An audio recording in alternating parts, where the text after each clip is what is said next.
আমরা এখন যে জায়গাটিতে আছি এই জায়গাটির নাম হলো দাবাই পানি। এই দাবাই পানি কথাটি মূলত নেপালি একটু স্থানীয় ভাষা থেকে এসেছে, যার বাংলা অর্থ হলো ওষুধের জল। দাবাই মানে হলো ওষুধ আর পানি মানে জল। তো চলো এই সম্বন্ধে তোমাদেরকে আমি পরে জানাচ্ছি, এখন আমার রুমটা তোমাদের সাথে শেয়ার করি। দেখো রুমের মধ্যে ছিল দুটি বেড ছিল, আর দুটি বেডই কিন্তু খুব সুন্দরভাবে নিট অ্যান্ড ক্লিনভাবে পানি গুছানো ছিল একদম সুন্দরভাবে। আর দেখো দুটো বেডের জন্য কিন্তু দুটো ব্ল্যাঙ্কেট দেওয়া ছিল, মাঝখানে একটা সুন্দরভাবে টেবিল যেটা সুন্দরভাবে গোছানো ছিল।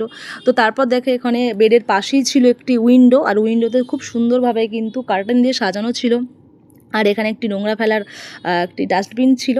তো দেখো বাথরুমটাও তোমাদের সাথে শেয়ার করছি, খুবই সুন্দরভাবে একদম পরিষ্কার নিট অ্যান্ড ক্লিন ছিল। আর দেখো উইন্ডো থেকে কিন্তু বাইরের ভিউটা জাস্ট একটা অসাধারণ, খুবই ভালো লাগছে, একটা ফগি ওয়েদার দেখো। আর মানে রুম থেকে এরকম একটা ব্যালকনি, মানে কি বলবো, সময় কাটানোর জন্য খুবই ভালো। তারপরে দেখো সৌভিক আমার মেয়ের জন্য একটি কি একটা দিচ্ছিল চকলেট। তো ভিডিও শুরুতেই তোমাদেরকে আমি বলেছি দাবাই পানি সম্বন্ধে কিছু বলবো, তো চলো বলছি তোমাদের শোনো। দাবাই পানি হলো দার্জিলিং জেলার একটি ছোট্ট শান্ত একটি অফবিট পাহাড়ি গ্রাম। শহরের ভিড় থেকে দূরে প্রাকৃতিক মানে প্রকৃতির কোলে নিরিবিলি সময় কাটানোর জন্য এটি একটি বেস্ট জায়গা।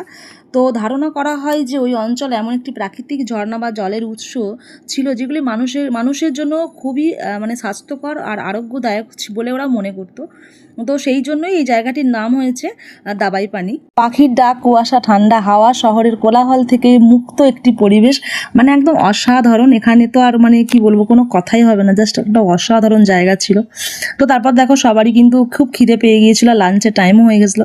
তো এখানে খাবারে ছিল মানে দুপুরে লাঞ্চ ছিল, এখানে আলু ভাজা ছিল, ভাত ডাল ছিল আর ডিমের কারি ছিল। এই ছিল আমার আজকে একটি ছোট্ট ভিডিও। তোমাদের কেমন লাগলো অবশ্যই জানিও, আরও অনেক ভিডিও আছে তোমাদের সাথে শেয়ার করব, আশা করি তোমাদের ভালো লাগবে।